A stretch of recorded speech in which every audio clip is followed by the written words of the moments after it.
الحمد لله رب العالمين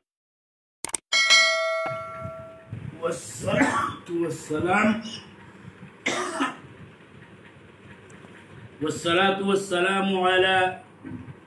عبد الله ورسوله الأمين محمد وعلى آله وأصحابه أجمعين. أما بعد،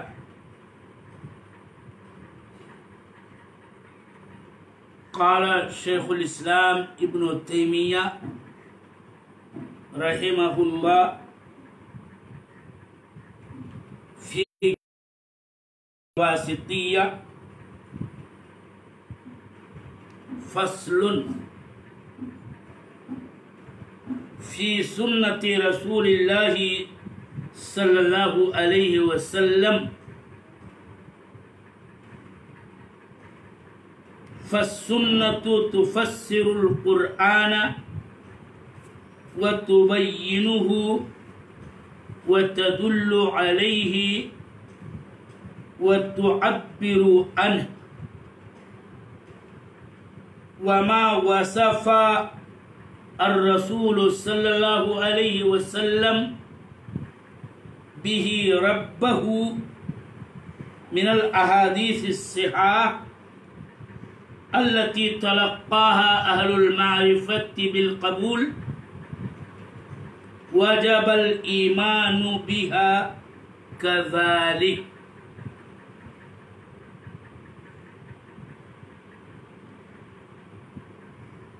سامعین کرام، شیخ الاسلام ابن تیمیہ نے صفات اللہ پر قرآنی دلائل ذکر کرنے کے بعد صفات پر دلالت کرنے والی سنت رسول اللہ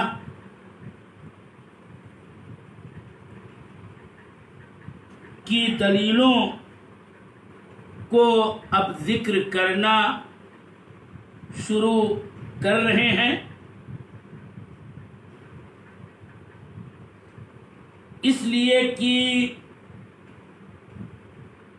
صفات اللہ پر دلالت کرنے میں سنت قرآن کی قرین ہے، اور یہ اس لیے بھی ہے کہ اہل سنت والجماعت طائفہ منصورہ، فرقہ ناجیہ،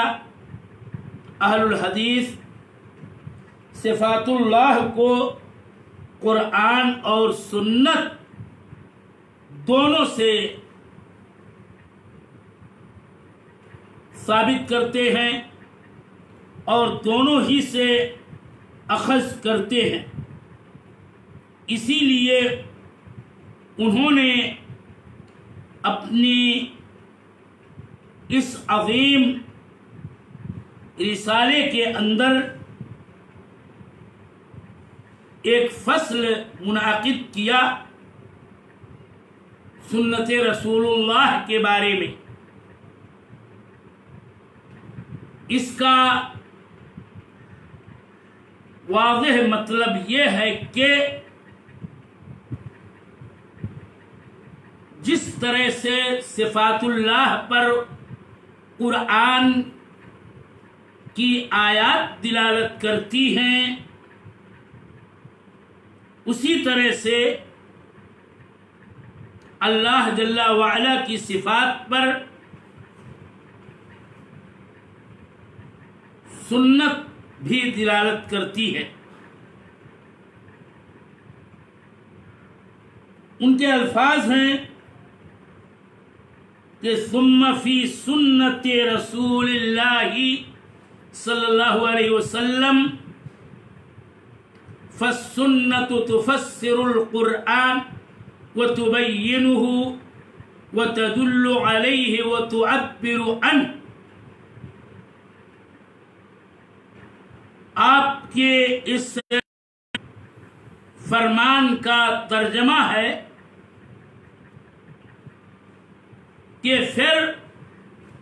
صفات کی دلیلیں ہم ذکر کرنا چاہتے ہیں سنت رسول اللہ میں، کہ سنت قرآن کی تفسیر کرتی ہے، قرآن کی تبیین کرتی ہے، اس کو کھول کر کے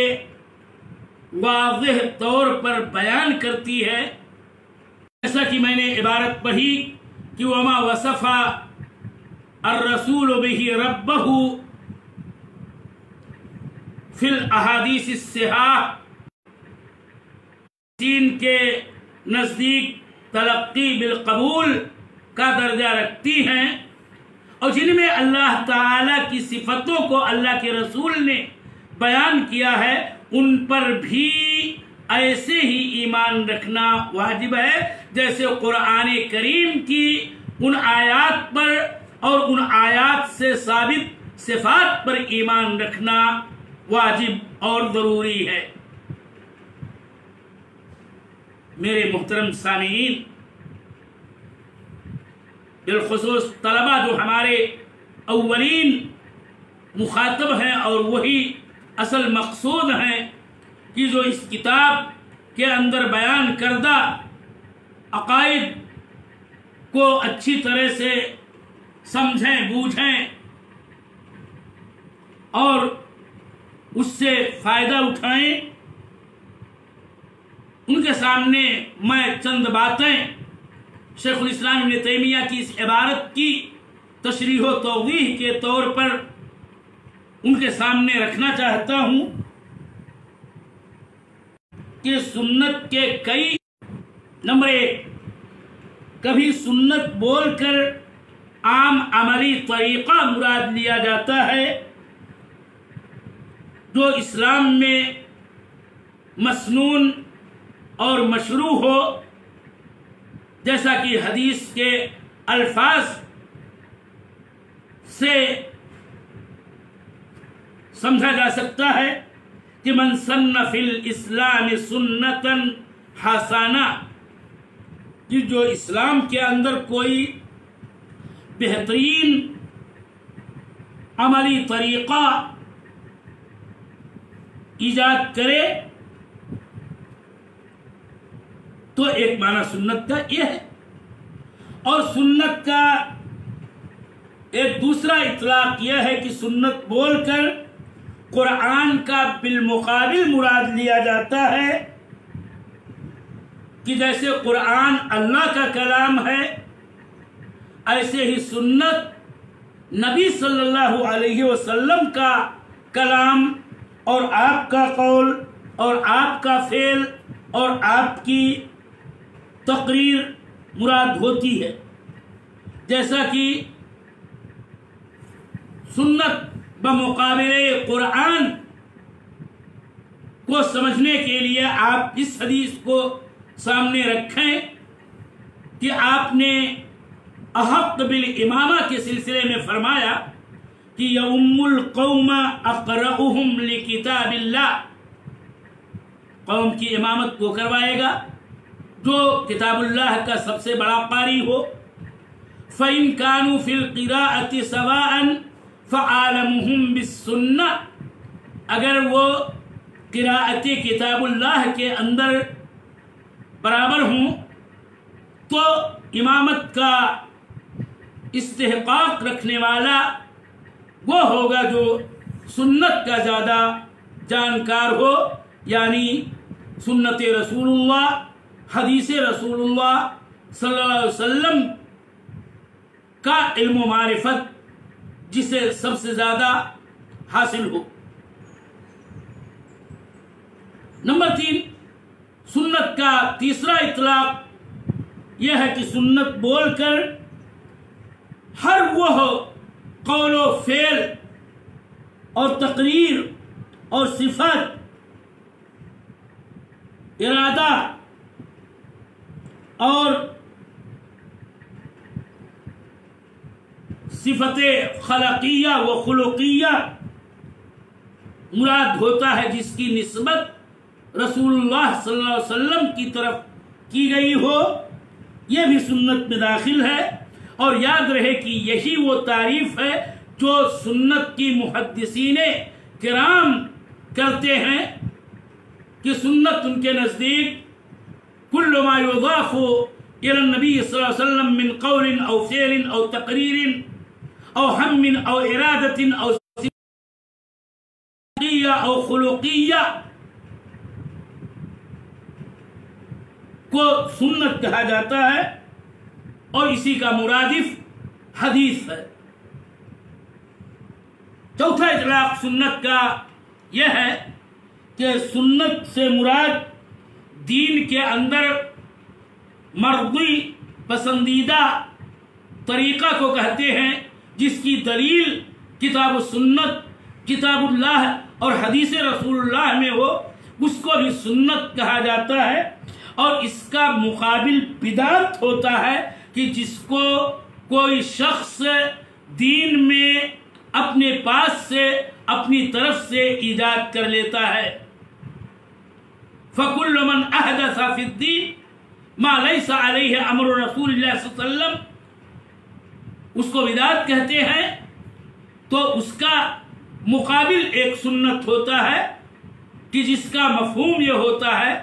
کہ کتاب اللہ اور حدیث رسول اللہ صلی اللہ علیہ وسلم سے ثابت دین و شرع اور اس کے مسائل اور اس کے احکام و امور کو سنت کہا جاتا ہے۔ جب بھی کوئی چیز دینی ہو کہ اس کو انسان دین سمجھ کے گڑھ لے، جس کی دلیل نہ کتاب اللہ میں ہے نہ حدیث رسول اللہ میں ہے،